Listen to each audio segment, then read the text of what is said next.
Hello, everybody. Welcome to Away Games, a Chicago Cubs and baseball podcast hosted by two comedians who live in New York but love the Cubs. I'm one of them. My name is Adam Amawala, and I'm here with your boy, Kevin McCaffrey. Kevin, how's it going? I'm all right, Adam. Big podcast week, as we were just talking about off air. Guested on the Wrigleyville Nation podcast this week. They were fun guys. So if you need more Cubs listening in your life, feel free to give them a follow. And I'm just doing a lot of talking, Adam. I'm talking currently right now. On a podcast, you're talking? What an asshole. I know. Talking on that podcast, talking on this podcast. Currently, as we're recording this, I'm about to be on air on Sirius XM Channel 99 interviewing Will Sasso. So very cool. He was very fun. Just a lot of talking lately, and how are you doing? You actually went to one of the Cubs Mets games this week, right? I did. And before we even get to that, make sure to follow us at Away Games Pod on Twitter and Instagram. And I'm going to do some promo up top, since you're probably listening to the first 2 minutes of this, I hope, before you turn it off. I'm going to be at Zany's Rosemont next Friday and Saturday, the 23rd and 24th, 2 shows each night. If you want to go, slide into my DMs, hit me up. My buddy Tyler DePatis, the pastry man, may or may not be coming to a show. But if you do want to come, I can likely try to get you some comps. So if you're in the Chicago area and you want to come rather than buy tickets, just hit me up and I'll try to get you some ticks. Yeah, first few DMers, get in on that. Get those free ticks. It's like a classic radio giveaway here, Adam. Yeah, let it be known that it's never a good sign for my career that I'm like, I can almost certainly comp you.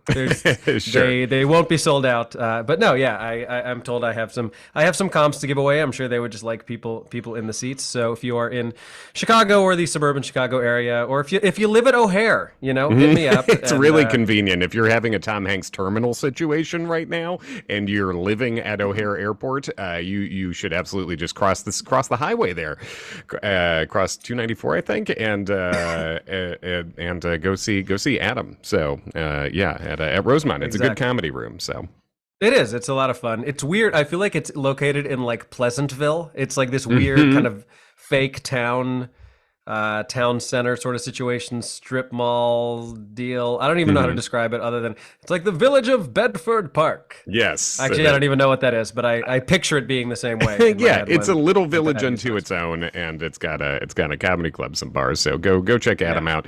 Next weekend, that's the 23rd and 24th, you said? 23rd and 24th, yes. September. Next Friday and Saturday. I've got some other fun stuff happening during that weekend that I'll talk about at some point as well. But yes, so I was at the Cubs game on Monday. I did not go last night as we record this on Wednesday, not because I was afraid of Jacob deGrom, but because I had a show. And I was almost happy. I was like, well, I'm probably not missing deGrom pitching against the Cubs. But lo and behold, Ian Happ got him early on. The Cubs got 3 off of him in a very weird, small baseball / why the hell is it not overturnable that someone's running inside the baseline? Why don't we make that part of the rule changes way? Right. Like, how is that not reviewable? I've never understood that. It's the easiest thing to review. You look at it once. Yes, he was in the baseline. Overturned. You're done. Yeah. It's drawing the line on what is and is not reviewable has never made a ton of sense to me. No. It's sort of, to me, if you're reviewing things, review if it's correct, whatever it may be. I understand on a strike ball call, that's kind of tricky, but beyond that, I mean, I don't know why there's limits on it if we're going to do it at all. We have a limited number of challenges anyway, so you should be able to challenge whatever the fuck you want, which I saw early on. Like, I do think you should have been able to challenge what was one of the worst check swing strikeout calls I've ever seen on Seiya Suzuki, where if you're not watching the baseball game as a first base umpire, because I have to assume, I cannot believe you actually are that bad judgment-wise. I assume he literally was not watching and took a guess. Like, if that is the case, just let the call stand. Like, just. But at least the home plate umpire pointed down to him. There's nothing more infuriating than the home plate umpire making that call, especially when it's a close. I mean, we saw it at the in the end of the Giants-Dodgers LDS last year, right? Yeah. Where there was like a check swing call that ended the series. That it probably would have gone the same way anyway. But like, what a shitty way to lose. Same way like the infamous Curtis Granderson, Wade Davis. Curtis being a liar. Why is that not reviewable? Right. But anyway, we'll talk about all the rule changes. We're jumping around here. But yeah, I went to the game on Monday. It was a lot of fun. Chris Bassett had been very good coming into that game, but Did not look it. Zach McKinstry is God all of a sudden. Big he's had two-run a hot homer, week. drove in another run. Rafael Ortega, who sadly is going to miss the rest of the season after getting drilled with a Jacob deGrom fastball as he was squaring around to bunt. Stinks. Broke a ring finger, I think. Yeah. Yeah. He, well, at least the Cubs weren't going to have a ring to put on that finger this year. So that finger's staying safe, folks. That. Yeah, don't worry about it. Got plenty of time to recover. Yeah. But yeah, he hit a big home run. McKinstry hit a two-run homer. And the Mets, I mean, really in both games, they like put up kind of a sympathy run towards the end. But you tweeted it from our Away Games pod account last night. It does feel a little bit like a little payback for, what is it now, 18 years ago when you and I, despite not having known each other and we wouldn't meet for another decade, were both attending one of the more disturbing Cubs meltdown games of all time. I think for me, it was the last time I saw Mark Pryor pitch, and he pitched a gem. Yeah. Gosh, did Pryor start that the Victor Diaz Craig Brazell game? God, he started I think seven scoreless innings. Wow, I forgot that too, man. That was a real era of unfortunate 7 great innings from Mark Pryor. You know, that was my wife's first Cubs game. As I've said on here Perfect before. Initiation. Yeah, it really was. She knew enough to be like, when LaTroy Hawkins was coming in. LaTroy Hawkins, one of the all-time guys whose numbers don't seem to match what I've experienced, because his numbers were great throughout much of his career. Yeah. But yeah, in 2004, I don't exactly know what the Mets deal was, but the Mets were not good, I don't think. And the Cubs were racing for that playoff spot. The Cubs were, I think they were a game and a half up as that game was going on, or were going to be a game and a half up, one or the other, if they held on to win. And now, obviously, the Cubs, if anything, it makes the most sense to try to race their record in the other direction to get in the bottom 5 for the lottery for the first overall pick. This means nothing to the Cubs. The Mets are desperately trying to hang on to the division with the Braves chasing them from behind, and the Cubs are really spoiling them. It does feel like an inverse of 2004, and if that's the case, I'm fine with it. It does. I'm going with my the Mets friend Adam, who I've mentioned many times on this podcast.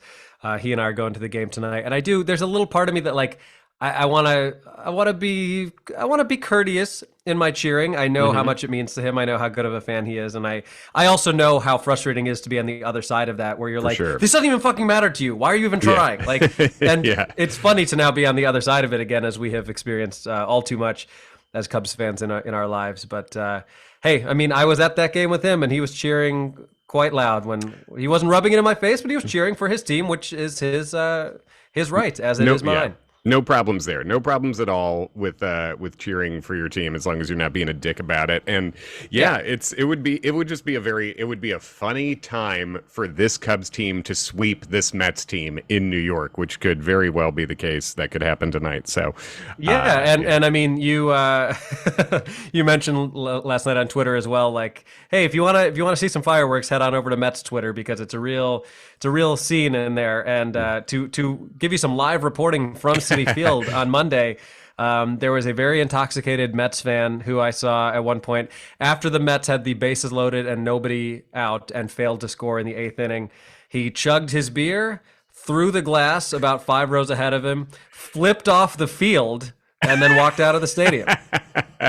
If the cup does not hit anyone, and if none of the remnants are hitting anyone, I fully embrace and enjoy that reaction. There were empty rows. He didn't like throw it at a person. Yeah, man, boy, were there ever empty rows. Looking at the unbelievable the DeGrom game last night, guys. This theoretically is a time of year that matters to you, and Jacob deGrom is on the mound, and the Mets are, I mean, I want to say like 30% capacity. That stadium looked like it was bad. It was blank, dude. It is and it's not like the Mets have been great in recent seasons either. This is the most exciting Mets team in a very long time, and I mean, at least since 2015, this has to be the best Mets team, right? Yeah, it was very surprising to me, because I figured at the very least, like, again, I didn't go last night, but just out of curiosity, I checked what ticket prices were. You could get into the DeGrom start last night for under $10. Yeah. To me, it's very hard to, like, think of this recent Cubs run up until a couple of years ago, like, 2015 through 2019. Can you imagine there having been a Tuesday night game with name whichever Cubs pitcher was best at Sure. that time. Like a John Lester Tuesday start in the middle of a pennant race, and the stadium is 70% empty. I cannot imagine it. No, it's weird, and I was thinking about that too. This sort of because I think judging a team's fandom by how many people show up at the games is not a perfect metric, right? Because I think it's like a classic one, and obviously Cubs fans who've had beef with White Sox fans, that's a classic burn. Talking about White Sox fans don't even go to White Sox games, and there's some truth to that, but I don't think that fully is representative of a fan base. What definitely is representative of a fan base to me, though, is, I think you can put that, it's one thing in a mix. It's an indicator, okay? But what's definitely indicative of a fan base is how many people are leaving early in a tight game. Mm-hmm. And I was at the Yankee game in very good seats that my dad got. It was Derek Jeter night. So it was their night to celebrate their God. And they were doing it, and Pettit and Torrey were there, and CeCe was there, Tino Martinez, all these, Posada, all these guys were there. They were playing the Rays, who at the time were 3.5 games back in the division. The Yankees had dropped that much. It's their biggest rival. Everyone in the 6 rows ahead of me were gone in the 7th inning of a 3-run game. Like, it's weird that the baseball fandom in New York is weird. It's some of the most unpleasant people I've ever met. And it's also weird because like the Knicks fandom and Rangers fandom is particularly loyal and good and always shows up. And yeah, it's weird. It's just been a weird week of seeing like, what is New York baseball fandom really? Yeah, I mean, if there were ever a time to go out to support your team, you would think it would be now because, to your point, and it's not even that the Mets have been bad. It's not the Mets. The Mets over the past couple of months have not been like the Yankees where they've played like under 500 ball. But I mean, I was talking to my friend Adam, and I was saying it feels very reminiscent of what the Cubs faced in 2018, which was like, you've been in first the whole year. You're a really good team. But if the team chasing you is really hot, it doesn't necessarily set you up for a lot of success in the playoffs if you're having to grind all the way to the end. Obviously that Cubs team won 95 games. The Brewers also won 95, and then game 163. But for example, the Mets very well might win 100 games and not win this division. And that's huge this year, given the way the playoffs are set up. Because how the playoffs set up, it is another new playoff setup, folks. So what that means is the top two division winners get a functional bye.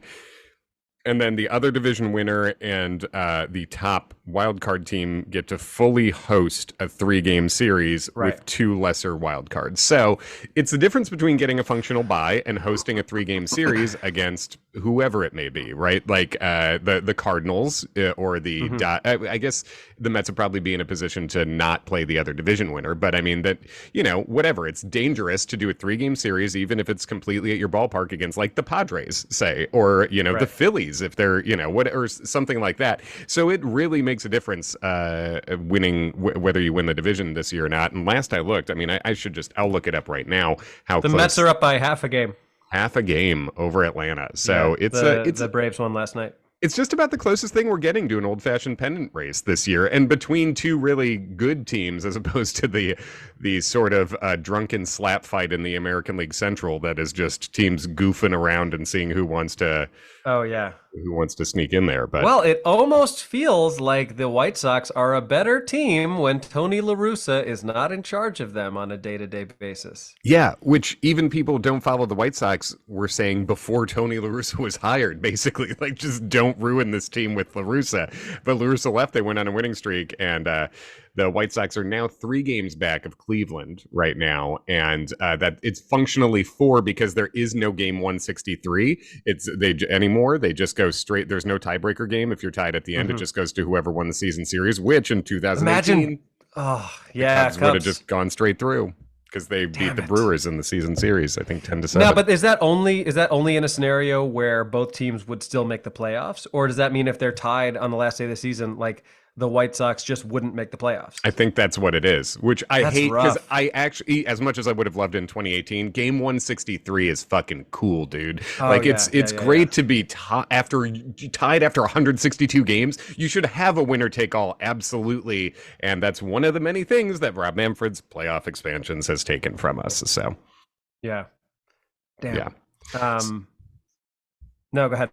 No, yeah. So anyway, that's those. I guess that's a couple of the little pennant races that we have left. And I'm seeing as I'm looking at the playoffs right now, the Dodgers are the only team with the dash letter next to them in the standings. The Dodgers have already clinched the division. So Yeah, last night. at 98 and 43, that sounds like a nice record. Yeah, that's last I checked, that's pretty good. Yeah. Oh, what I was going to say was that Ken Schultz and beloved guest Ken Schultz, he and I are going to be attending the Thursday game next week of the Guardians White Sox, which is the third game of a Tuesday, Wednesday, Thursday series. So it's going Could to be be pretty big. spicy. And I mean, it doesn't speak highly of how much people want to go to White Sox games, but that will be stadium number 23 for me. It has always been the weird outlier that as a Chicagoan, I have never been to a White Sox game. Yeah. But we're sitting like behind home plate for $25 a piece, something like that. That's pretty cool. That oh man, yeah, that's amazing, and that could be a really fun series. Go ahead and win, White Sox. I do think this is, and I know my friend, our friend Joe Kilgallen feels very differently. He's a very root against the White Sox. Grew up in Chicago person. I don't care about the White Sox for the most part. Like I'm happy for my friends who, and I do think that differentiates Cubs fans and White Sox fans is they're just thinking about us way more than the vice versa. But right. I am rooting for the White Sox to win the division. I'd rather just, my friends who would be happy. Also, I have a parlay bet on 3 division winners that I said it was going to be the Dodgers, Houston, and White Sox is what the parlay bet is. So the White Sox are fucking this up for me right now. But I bet before the season started. So. Yeah. Well, apparently, speaking of betting, shout out to not to DraftKings who still owes us money, but apparently the Cubs win over DeGrom last night was the biggest odds win in baseball since like 2019. Wow. I think the Cubs were like plus 340. That's I'm like a straight win. Yeah. That's. I mean, that makes all the sense in the world. The Cubs are a not good Major League Baseball team, and Jacob deGrom's the best pitcher in the world. So, but it just goes to show you. Any one day you can have that, and it was great on that one day. It was great to see Ian Happ take him deep too. I love watching Ian Happ be good. A stat I saw this week: Ian Happ is second in the National League, I think, in defensive runs saved, right just behind Mookie Betts. He's really turned himself into a plus left fielder, and he's been great. And it was especially cool to see him do that because for those of you who listen to the Compound, he spoke specifically, and I think they maybe had a new episode out today, so I don't know if he talked about it, but. He talked about when he faced DeGrom last year and how he felt like he had a good look at the fastball, but then DeGrom threw him a slider that just like made him look like a complete asshole.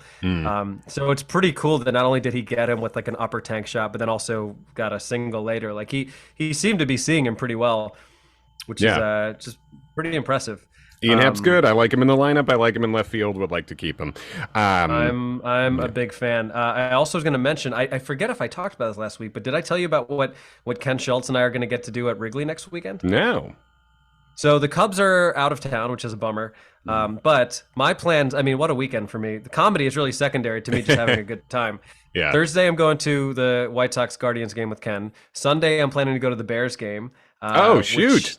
I mean, worst case scenario, they're going to be 1-1, but that hopefully it won't be fucking pouring. Because the game I went to last year, the only time I've been to Soldier Field, it was a game against the Arizona Cardinals in December that was like sleeting it was miserable. It was just one of those games where like they kept showing people with the ponchos like whipping across their faces. It was still cool to be there, but like I would much prefer better weather. But I have a friend who has season tickets for the Cubs, actually someone I grew up with in New Jersey. And next weekend is like friends and family weekend or whatever.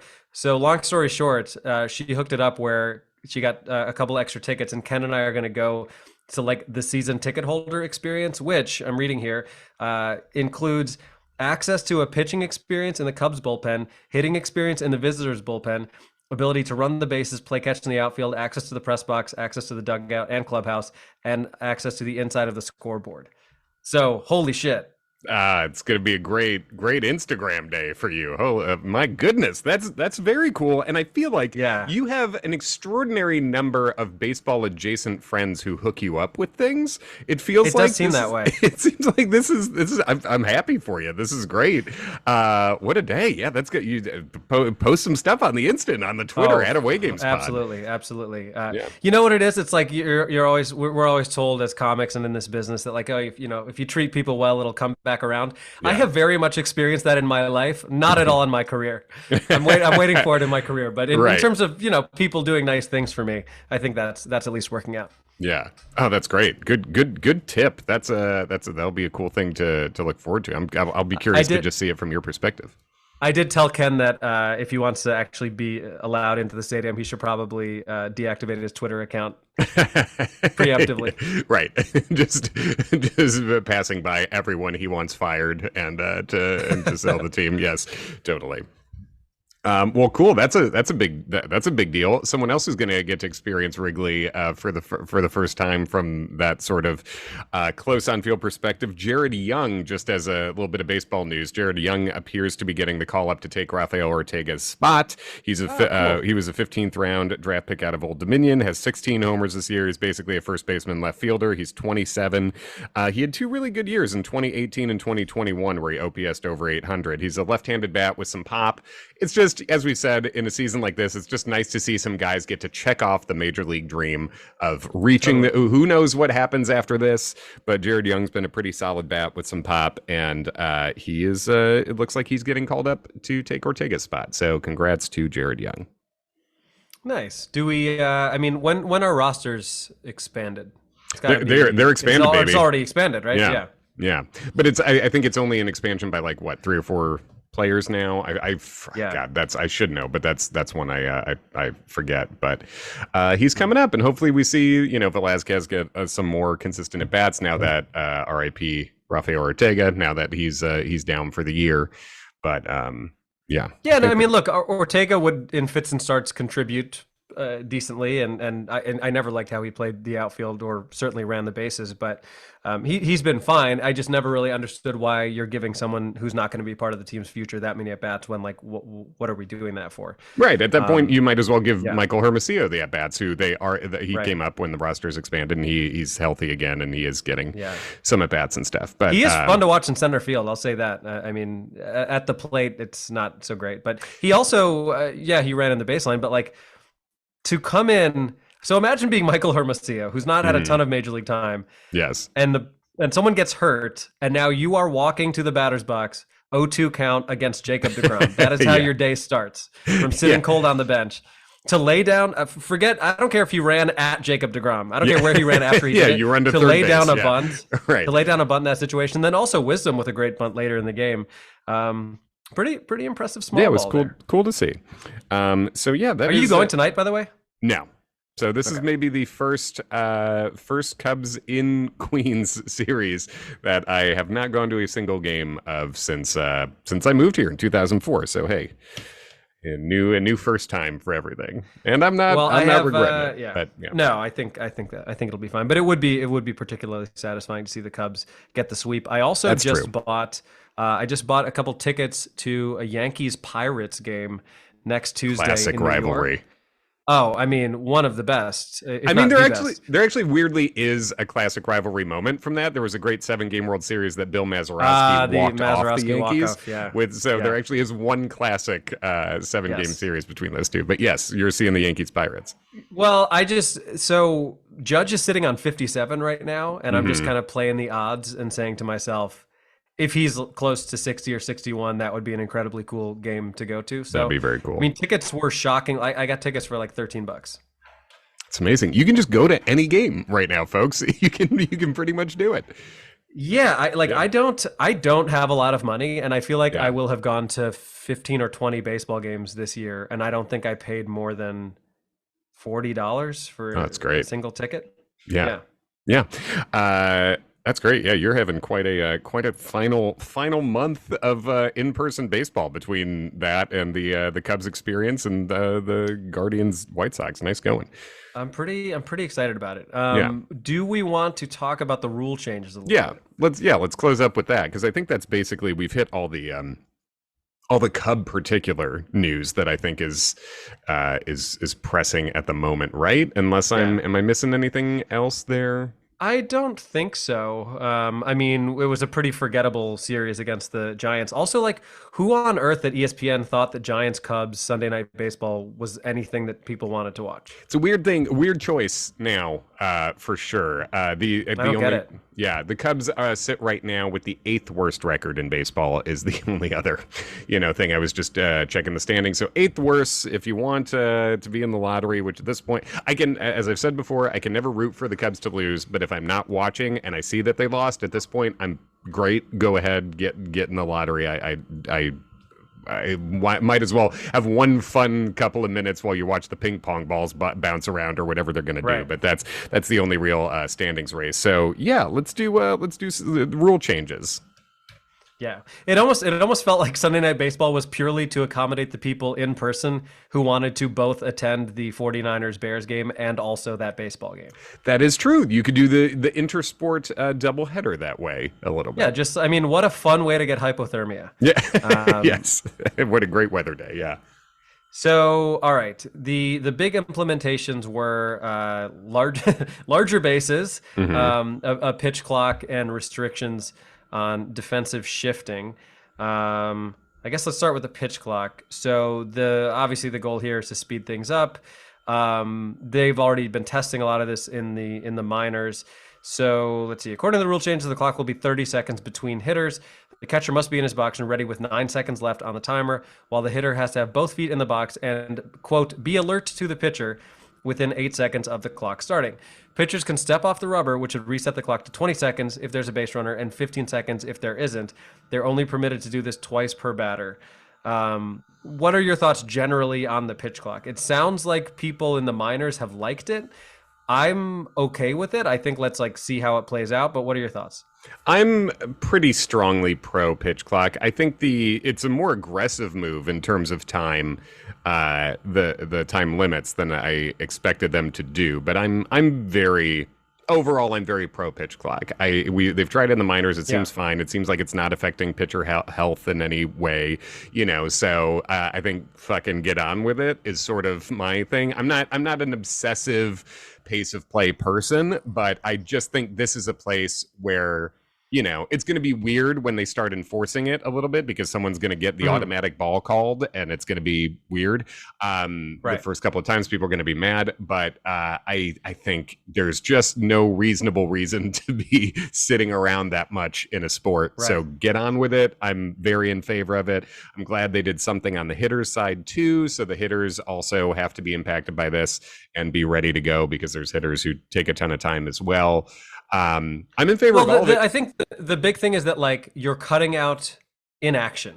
Yeah. The objective is that you're not detracting from the game at all. And I guess there might be purists who say oh well, part of the strategy is the way that a person uses that time or steps off or any of that. And sure, I guess that is true. But for example, as a very strange person who still often attempts to DVR sporting events, I will often do a thing. I actually watched the Mets Cubs game like this when I got home last night, where I have YouTube TV and there's a little thing where you can fast forward 15 seconds. And so I'll watch a pitch, I'll hit that little button, and then the next pitch is there. And it's a lovely way to watch a baseball game. Let me tell you, it's Yeah. really nice. And if that's closer to the experience that we'll have as fans and not have to be watching a 4.5 hour Yankees Red Sox game for no reason, I don't see any reason. To me, this changes baseball less than the extra innings rule. That's a bigger weird oh, you're just changing how the game is played sort of situation. Yeah. This to me, I don't have an issue with. And a lot of we haven't talked about a ton, but I feel like anecdotally I've just read a lot of people coming more around on the extra innings rule, which I still hate. I hate it. I think it's dumb. Yes, it moves the game along quicker, I guess, at a certain point. But this, yeah, I think this not only does this tangibly change the game less, whereas the extra inning rule is introducing a runner that came from nowhere for whatever, just trying to artificially speed it along. This is just saying play baseball faster, play the baseball we have, and stop dilly-dallying. And I think that's fine. It's weird to me because as you read all those rules, it's like 15 seconds if it's this and 20 seconds if it's that and all these things and how it resets. I mean, so it's going to create jobs. It's going to create 30 jobs at ballparks, I guess, because there's going to have to be people really on their shit to be operating these timers, which is a weird thing to maybe think about, but it's just that is a new officiating job. And maybe we can send, when we automate the strike zones, maybe we can send some home plate umps to go work on some timing. And, you know, like my hope for home plate umpires is that they're going to take the spot of like what a chair umpire does in the US Open, where they're like basically just sitting there and making sure the players behave and telling the audience to shut up. Like they're not doing anything. They're not calling the lines anymore. They're just like reporting the facts as they are. So yeah, I agree with that. Speaking of the extra innings thing, I'm kind of more of the mindset of like, if you insist on the ghost runner, I would rather it happen, say like after the 12th inning, if it's still tied or something like that. But if I made you choose, would you rather have the ghost runner rule continue as it is, or the other option I'm presenting to you, which would never happen, the game ends in a tie if it's tied after 12 innings? I mean, it's a good question, and it's a really good question, and I'm not exactly sure.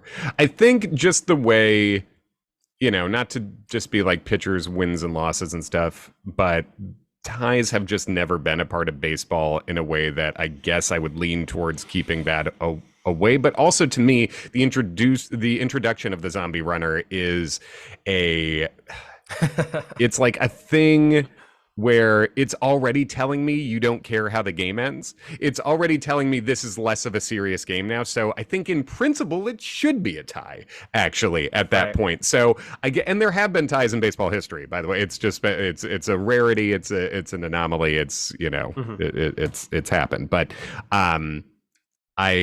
so I probably principally would have to go with tie, but also I just hate them both. And I do think if you're going to have the zombie runner, you do it starting it in the 12th makes a lot more sense than starting it in the 10th, you know. Right. All right, so let's move on to the shift. The shift has been a topic for years, notably ban the shift discussions. Let's see. Clearly, I mean, the batting average is bad. The batting average in baseball is quite bad. Right now, as of this article I'm reading, league batting average was a paltry 243, blah, blah, blah, blah, blah. Basically, the rule is upon release of each pitch, there must be a minimum of 4 defenders other than the battery, the pitcher and the catcher, of course, with both feet within the outer boundary of the infield dirt. Upon release of the pitch, there must be 2 of the 4 infielders on each side of second base, and the team must designate 2 infielders for each side of second base, and they cannot switch. For example, a team can't have a stud defender move back and forth based on the handedness of the hitter, which is an interesting stipulation. Thoughts? Yeah, so this is a thing where in principle, once again, I think I am against the limiting of shifting, but in practice, I think I'm going to like it better. I hate watching Anthony Rizzo rip balls to a shortstop halfway to the right field wall and then throwing him out. But also I think principally you should be able to do it, but am I going to miss it? 0%. I don't like watching the shift, right? But I think it's a little weird. It's a little bit waving a white flag in a way about like, well, guys are just going to do this, you know. So I do want to see some more hits, and I think you should be able to like send your fielders back and forth, though. I mean, like I don't know why you would limit that kind of creativity. If anything, I think it's like cooler to have like a really stud infielder run all over the place as its own strategy. So that's how I feel. How do you feel? Think of all the cool stuff we saw with Javi Baez when Madden would kind of employ him all over the place. Right. This one, it's tough. I mean, it's like, you know, you remember when the NBA used to have illegal defense, like you just couldn't play a zone? That never made sense to me because it's like, look, you've got 5 people. Why can't you use them as you see fit? Yeah. So it feels a little bit like that to me, where I know it's not as easy as saying like, oh, well, just like when people are stacked on that side, just hit it the other way. I get that that's not how it works. I do agree that it's been weird, just as a fan who watches almost exclusively on TV. There are still times where even, 10 years into this, my brain off the bat, I'm like, well, that's a hit for sure. And then it's not. Yeah. It will be nice to go back to that feeling more normal. I think this is one where like I understand why they're doing it. I'm perfectly fine with seeing how it plays out. I don't think it's going to be something where they're going to like try it and then go back to allowing the shift. I feel like this is going to be fairly permanent, but like a lot of the other things, it's like it seems jarring at first, but then we just get used to it. And I think also there still will be shifting of a part. It just won't be the insane overshift. And since the guys have to stay in the dirt, it won't be the guy halfway into right field. So I think hard hit balls are going to be rewarded more, because the ball's going to get on the guy a lot quicker. And you're still going to see a guy basically directly behind second base. You're the shortstop or the second baseman can shift all the way basically to almost within a straight line of second base. So you can still basically have half the field with 3 infielders, give or take a foot or whatever, an inch technically, whatever. So there still will be shifting of a sort, but it won't be as extreme, I guess, as extreme and now as deep in the here's field. the question though. If again, this creates another job of like dude who checks everyone's position every play. If they don't, let's say they're out of position, what's the penalty for that? I believe it is an automatic ball. Or if the play goes ahead, the hitter it's almost like football where you can choose to accept the result of the play. One of the rules I'd have to go through again, but one of them is like that. I believe it's this one.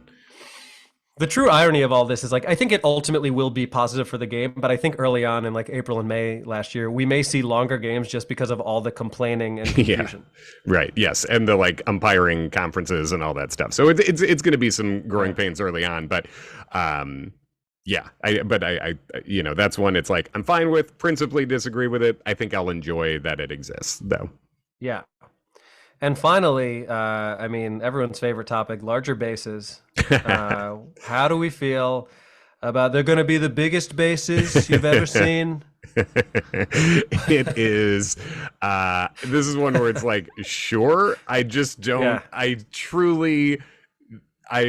Nothing I'll hear about today will affect my life less than the size change of a base. I think just. Okay. But there's people out there who are infuriated by it. There has to be at least like one guy who's like, not on my watch. Yes, his Twitter profile is him with Oakleys turned upside down and backwards on his head, and it's shot straight up from under his chin. You can see exactly who's mad about it, of course. But I don't care. I guess it's for safety a little bit. It's also for. It's supposed to like help the stolen base maybe a little bit, giving guys a little place to reach, and that's cool. And that, actually, there is one more rule we didn't talk about, which is the limiting pickoff throws to 2 now.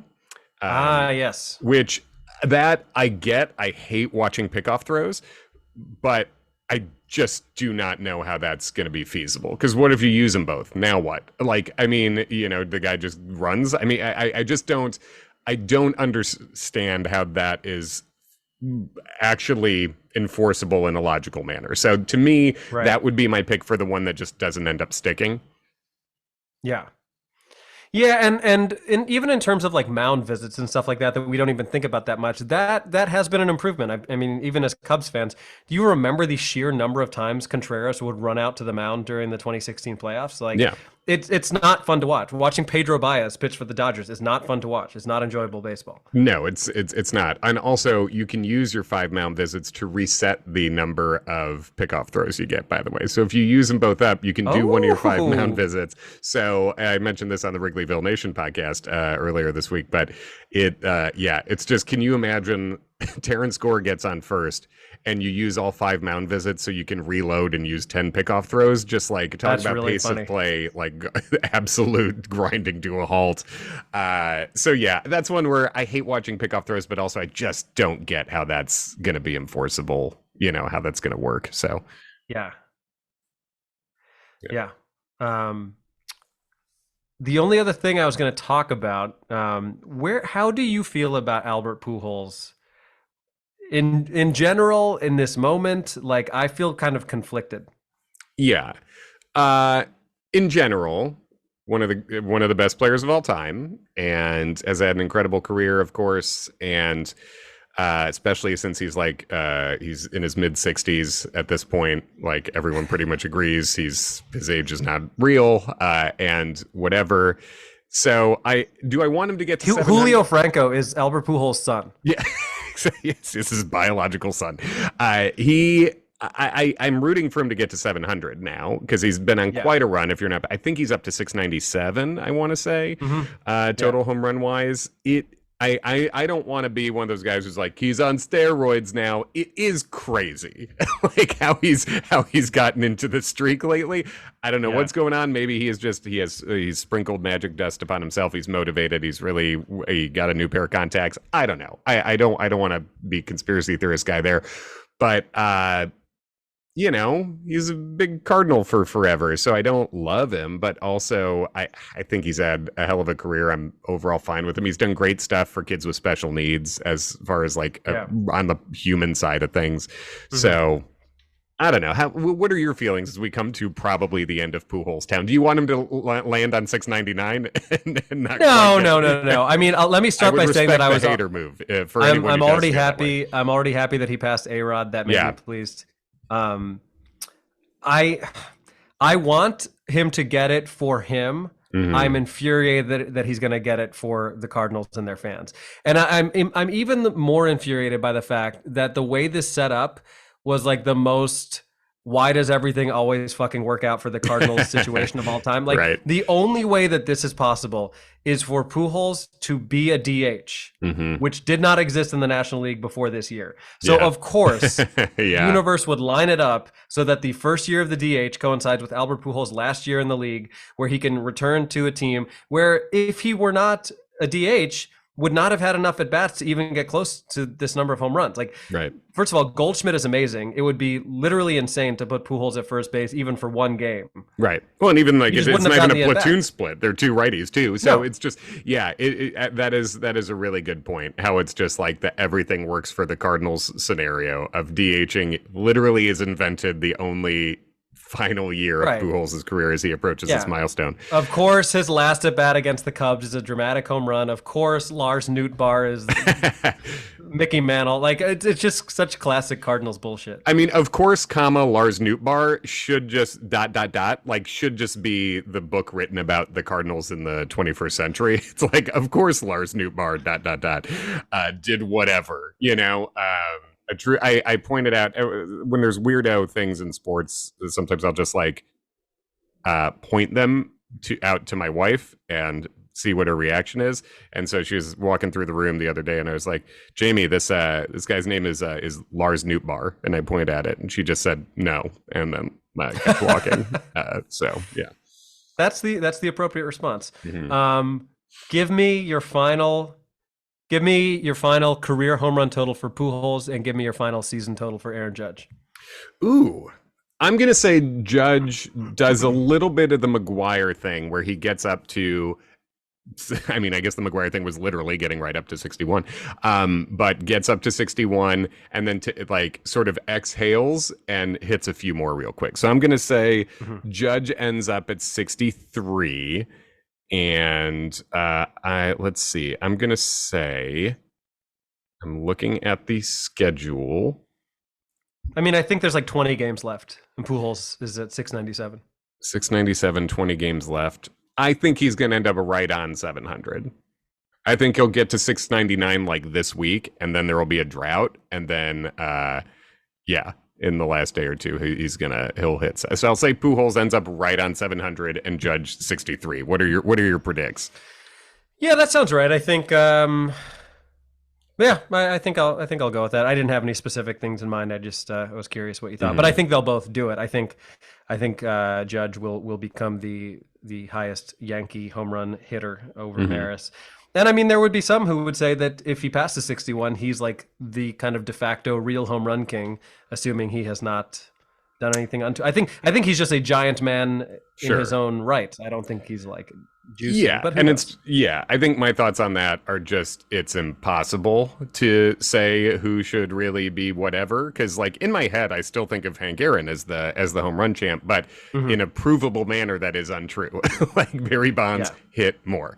Let's just agree that Babe Ruth isn't. Yeah, right. No, yeah, numbers are numbers, right? But exactly, like Aaron Judge is huge. That's his advantage, right? And then you would say that's a more natural advantage. Probably, we don't know what he's taking or what he's not taking. We don't know for real. And Babe Ruth had the major performance enhancer of not playing any black people. Like he just played other white dudes, and that is performance enhancing. Like when you limit the competition and take away a lot of the best competition, that is an artificial enhancer, and that is one that Babe Ruth had too. So it's just impossible to say what the real record even feels like anymore, which sucks. But I think I like Aaron Judge fine. So go ahead. I guess go ahead, fella. Many years ago, I saw Chris Rock in person, and he told a joke where he just kept repeating the phrase "fuck Babe Ruth," but the premise of it basically was exactly that, of like who was his competition, and then the punchline was that's like saying you got the best score on the SATs, but no Asians took the test. Sure, yeah, it's a very classic Rockian 90s. So yes, there's some even if it's not in Chicago, some interesting things to watch as we come down. Couple pennant races, couple stat races. Yeah.